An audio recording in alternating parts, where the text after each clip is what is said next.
मन को शांत करने के कुछ उपाय हैं। पहला उपाय, अधिक से अधिक भगवान की कथाएं सुनिए। मैया जी आप बताइए, अभी आपको यहां बैठे लगभग 1.5 घंटा हो गया। वैसे तो 1.5 घंटे हो गए, फिर भी हम 1 घंटा मान लें।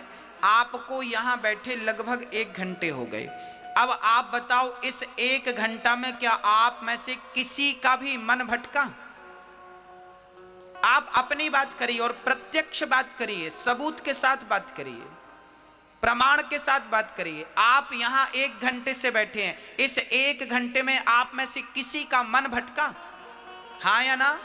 नहीं भटका? तो देखिए, ये बात, इस बात का सबूत है कि भगवान की कथा यदि हम नित्य सुनना शुरू करें तो मन का भटकाव धीरे धीरे समाप्त हो जाएगा। मन का भटकना मिटेगा तो भगवान की कथा से मिटेगा। ये पहली बात। अब प्रश्न दूसरा, अब कथाएं रोज रोज तो होंगी नहीं, तो फिर क्या करेंगे? बोले जब कथाएं हों तो कथाएं सुने, और जब कथाएं ना हों तो कीर्तन करें।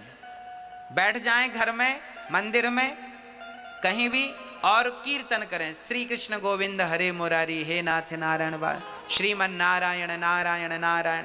हाँ, कीर्तन करिए, श्रीमन नारायण नारायण नारायण, श्रीमन नारायण। पहली बात है कथा सुनिए, और दूसरी बात कीर्तन करिए। काम करते रहना और नाम जपते रहना।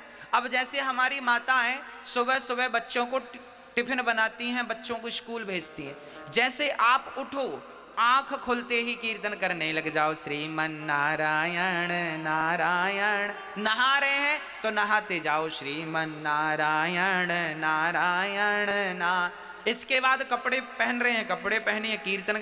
अब बच्चों को, आपने माताएं बच्चों को उठाती हैं, बेटा उठो स्कूल चलना, उठो उठो। बच्चे उठ गए, माँ बच्चे के लिए टिफिन बना रही है, आज पूड़ी और सब्जी बना रही है, तो बढ़िया से आटा गूंथती जाओ और श्रीमन नारायण नारायण नारा, पूड़ी बेलती जाओ, श्रीमन नारायण नारायण। अब पूड़ी सेकती जाओ, आलू काटती जाओ, आलू का बढ़िया सब्जी बनाती जाओ, जो बना रही हो, लौकी आलू की, जो भी, गोभी आलू की सब्जी बनाती जाओ, श्रीमन नारायण। ये सब्जी बन रही, सब्जी भी बन जाएगी और कीर्तन भी हो जाएगा, रोटी पूड़ी भी बन जाएगी। और तब तक पति ने आवाज लगाई, जरा चाय लाओ। अब चाय बना रही है पत्नी, बढ़िया चाय चढ़ा दी आपने, पानी डाल दिया, दूध डाल दिया, श्रीमन नारायण नारायण। चाय पक रही है, आप मन में कीर्तन चल रहा। हाँ, कीर्तन। तब तक बहू, तब तक ससुर जी ने आवाज लगाई, बहू चश्मा नहीं मिल रहा बेटा। अब बहू दौड़ी दौड़ी गई, वो चश्मा ढूंढ रही है, तो चश्मा ढूंढो, श्रीमन नारायण नारायण नारायण। भाई आपका शरीर व्यस्त होता है, मुंह कहीं व्यस्त नहीं होता। हाँ या ना? बच्चों को टिफिन बनाने में शरीर व्यस्त होता है क्या? मुंह व्यस्त होता है? चाय बनाने में मुंह व्यस्त होता है क्या? तो मुंह का सदुपयोग करिए, कीर्तन करिए, काम करते रहिए। और यही है कलयुग में भक्ति, इसी को भक्ति कहते हैं, इससे बड़ी कोई भक्ति नहीं है। और ये पुरुषगण, आप भी दुकान पर बैठो, कोई ग्राहक आए तो आइए राम जी, आइए श्याम जी, अपनी शब्द शैली बदल लीजिए। हर ग्राहक को, ग्राहक तो वैसे भी भगवान होता है, तो ग्राहक को आइए राम जी, आइए श्याम जी, आइए कन्हैया जी, क्या चाहिए, आइए राधा रानी, आइए। सारा काम करो, पर हर पल कोई नहीं है तो कीर्तन, श्रीमन नारायण नारायण ना।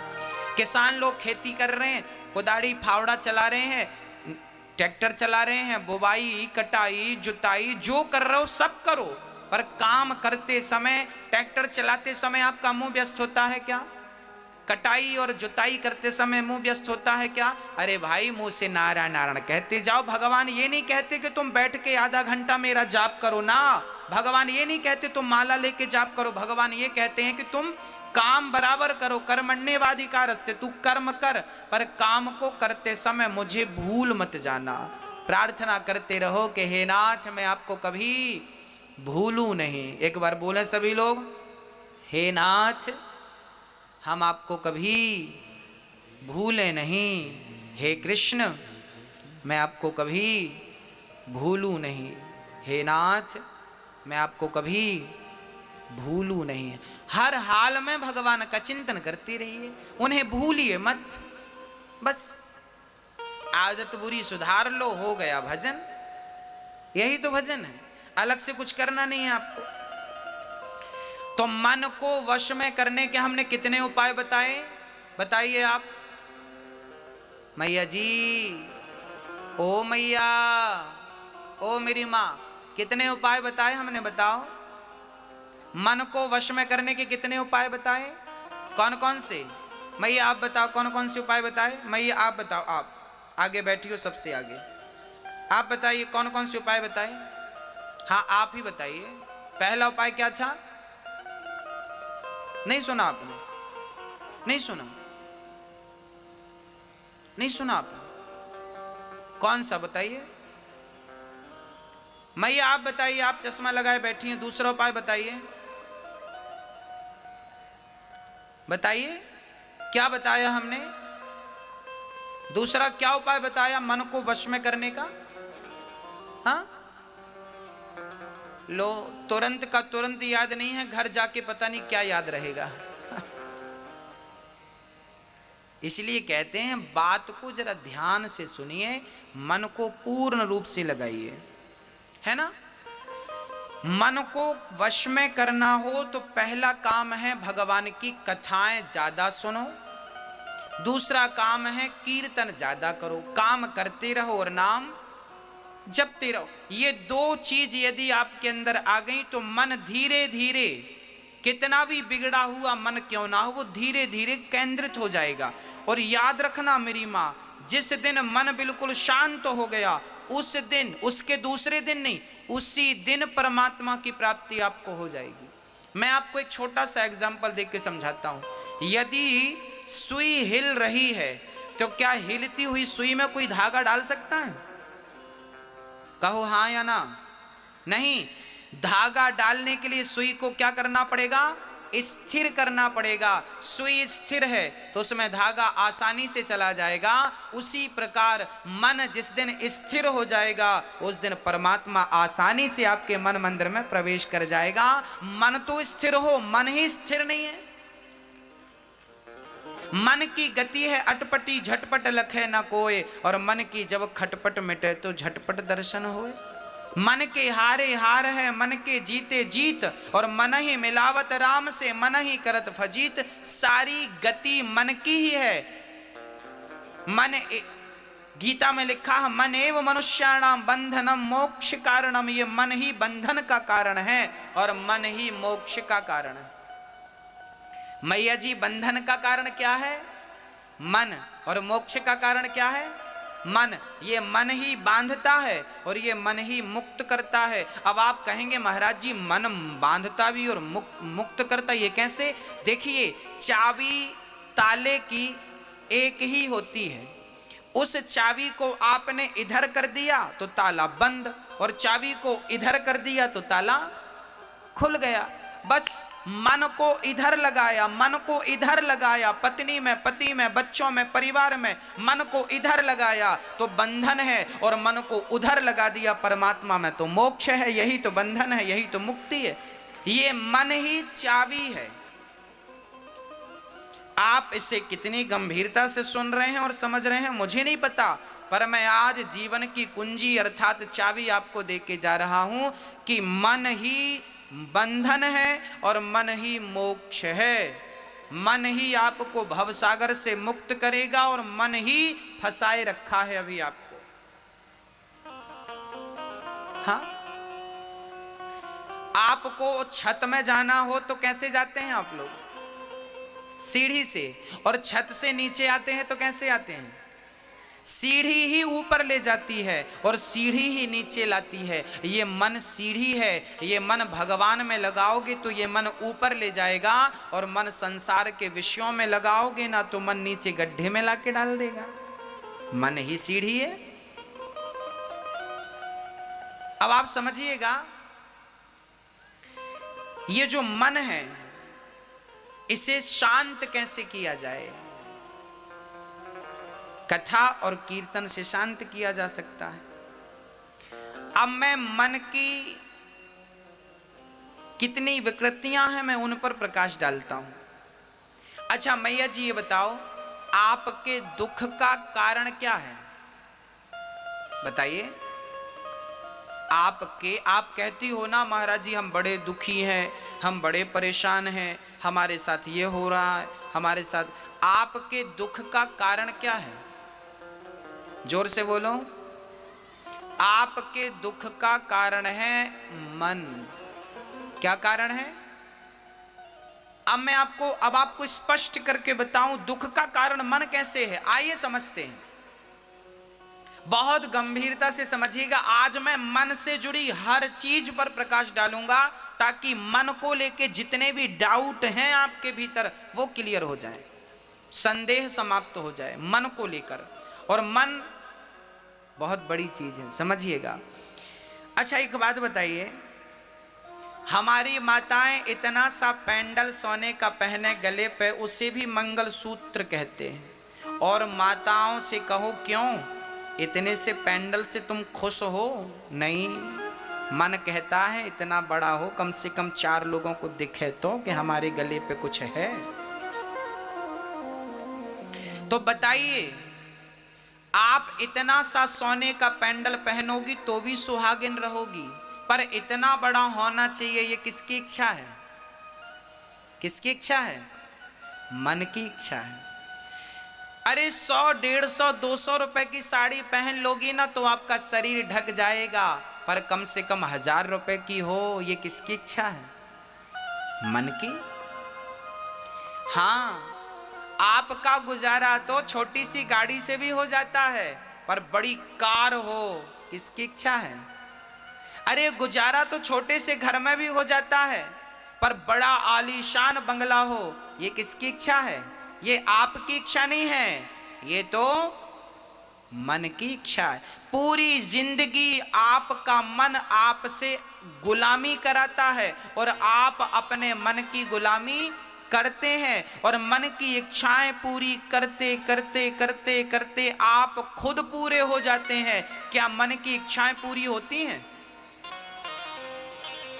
आज तक के इतिहास में किसी के मन की इच्छाएं पूरी भई? क्या रावण के मन की हो सकी? क्या कंस के मन की हो सकी? क्या सिकंदर के मन की हो सकी? हां, याद रखना भक्तों, एक होती है जरूरत और एक होती है इच्छा। जरूरत हमारी क्या है मेरी मां? रोटी, कपड़ा, मकान और शिक्षा। ये हमारी क्या है? ये क्या है हमारी?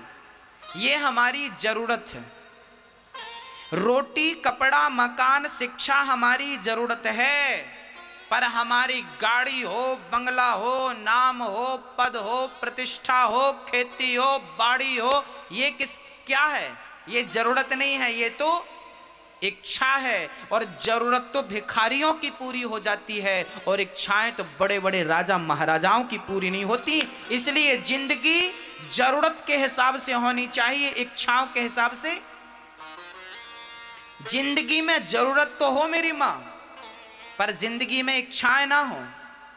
आप जरूरत में और इच्छा में अंतर समझ रहे हैं कि नहीं? मैं जरूरत और इच्छा में अंतर बोल रहा हूं। जरूरत है रोटी, कपड़ा, मकान, शिक्षा, और इच्छा तो फिर इच्छाएं तो पूरी होंगी नहीं आपकी। आज आप सरपंच बन जाओ तो आपकी इच्छा होगी हम ये मंत्री बन जाएं, तो फिर मुख्यमंत्री बन जाएं, तो फिर प्रधानमंत्री बन जाएं, तो ये इच्छाएं बढ़ती जाएंगी, बढ़ती जाएंगी, बढ़ती जाएंगी। किसी की पूरी नहीं भई तो आप और हम कहीं के नहीं हैं।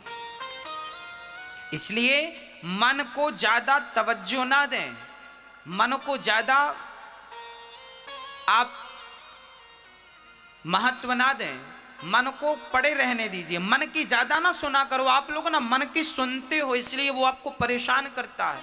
अच्छा एक बार क्या हुआ, एक राजा ने अब देखिए, आपके मन में इच्छा हुई कि मेरे पास बंगला हो। अब बंगला मिल गया, मन की इच्छा पूरी हो गई, तो आप खुश, और बंगला नहीं मिला, इच्छा पूरी नहीं हुई तो आप दुख।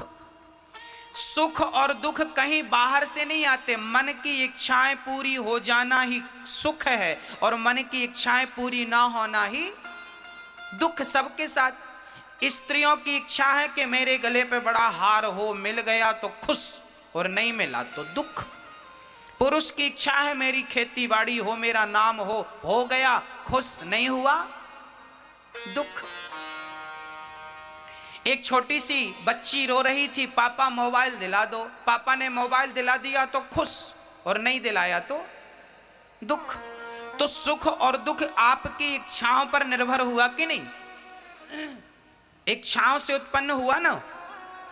सुख और दुख कहीं भी बाहर से नहीं आता, आपकी इच्छा ही सुख को जन्म देती है और आपकी इच्छा ही आपके दुख को जन्म देती है। इसलिए सुख दुख यदि जन्म लेते हैं तो मन से, इसलिए मन में ज्यादा इच्छाएं ना रखिए। जिनकी इच्छाएं कम है वो लोग बहुत सुखी हैं और जिनकी इच्छाएं ज्यादा हैं वो आज बहुत दुखी हैं। आपके दुख का कारण क्या है? जोर से बोलो। आपके दुख का कारण क्या है? आपका मन और आपके मन की इच्छाएं। आपकी जरूरत से ज्यादा इच्छाएं आपको क्या देती हैं? क्या देती हैं? दुख देती हैं। एक राजा थे, उन्होंने एक बकरे को खड़ा किया और नगर में डिंडोरा पीटा कि जो बंदा इस बकरे का पेट भरेगा उसे हम इनाम देंगे। इनाम क्या देंगे? बोले अपना आधा राज्य उसे इनाम में दे देंगे। शर्त क्या है? बकरे का पेट भरना है। अब बताइए क्या बकरे का पेट भरना कोई कठिन बात थी? लोग ले गए, महाराज जी हम लाते हैं। दिन भर जंगल में हरी हरी घास खिलाई, शाम को पेट भर गया, बकरा बिल्कुल खिल गया, लाकर खड़ा किया। राजा साहब बकरे का पेट भर गया, आधा राज्य दो। राजा ने कहा मैं पहले चेक तो करूं कि पेट भरा कि नहीं। तो हरी हरी घास राजा ने उठाकर उसके सामने डाला कि पेट भरा होगा तो नहीं खाएगा और नहीं भरा होगा तो। अब बकरे को जैसे ही राजा ने घास डाला तो बकरा खाना शुरू किया। अब खाया तो राजा ने कहा पेट भरा होता तो खाता नहीं, खा रहा है इस कारण तभी इसका पेट नहीं भरा, चलो इसे दंड दिया जाए। ऐसे करते करते महीनों बीत गए। बड़े बड़े समझदार लोगों ने ट्राई किया पर कोई भी बकरे का पेट ना भर सका। आप बताइए बकरे का पेट भरता है? कितना भी खिलाओ पर थोड़ी सी घास देखेगा तो फिर वो खाएगा। सही है क्या? हाँ या ना? सही है। एक महात्मा जी को पता चला कि बकरे का पेट भरना है। महात्मा जी बोले ठीक है राजा हमें मौका दो। राजा ने मौका दिया। महात्मा जी जंगल ले गए और बढ़िया बांस का डंडा तोड़ लिया बाबा जी ने, और जैसे ही बकरा घास खाए तो बाबा जी उसके मुंह पे एक जमाए। बकरा दूर खड़ा, बकरा बाबा की तरफ देखे, फिर घास खाने जाए बाबा, फिर उसके मुंह पे एक लाठी जमाए। अब बकरे को समझ आने लगा कि मैं घास खाता हूं तो लाठी पड़ती है, तो लाठी ना पड़े यदि घास ना खाऊं। बकरा चुपचाप खड़ा रहा। बकरे को उतना ही खाने को दिया महात्मा जी ने जितनी उसकी जरूरत थी, जितने में वो जिंदा रह सके। बस अब अधिक घास खाए तो लाठी पड़े। अब बकरा चुपचाप खड़ा, आंख बंद करके, ऐसा लगा मानो इसे संन्यास हो गया। शाम को महात्मा जी ने बकरे को खड़ा कर दिया राज दरबार में। महाराज पेट भरा है इसका। राजा ने देखा बकरे का पेट बिल्कुल खाली दिख रहा था। राजा बोले पेट खाली है। महात्मा जी बोले पेट पे ना जाइए, आप ट्राई कीजिए। राजा ने घास डाला जैसे ही तो महात्मा जी बकरे ने सबसे पहले बाबा को देखा। बाबा ने कहा बेटा खाना मत। महात्मा जी की बात मान ली, बकरे ने आंख बंद कर ली। राजा घास डालते गए, डालते गए, डालते गए, डालते गए, पर एक रत्ती घास बकरे ने नहीं खाई। राजा चरणों में गिर पड़े, महात्मा जी ये कैसा पेट भर दिया आपने? महात्मा जी बोले बेटा जैसे बकरे का पेट कभी नहीं भर सकते आप, ऐसे इस मन का पेट कभी नहीं भर सकते आप, ये मन ही बकरा है। जैसे हमने बकरे के मुंह पे लाठियां मारी तो इसने खाना पीना बंद किया, ऐसे ही आप भी अपने मन में संयम की लाठियां मारिए। देखना इंद्रियों के न घोड़े बढ़े, इनमें संयम के हरदम कोड़े पड़े। इनको रथ के सुमार्ग लगाते चलो और मन से गोविंद गोपाल गाते चलो। संयम जानते हैं ना, मेरी इच्छा हो रही है कि मैं रसगुल्ला खाऊं,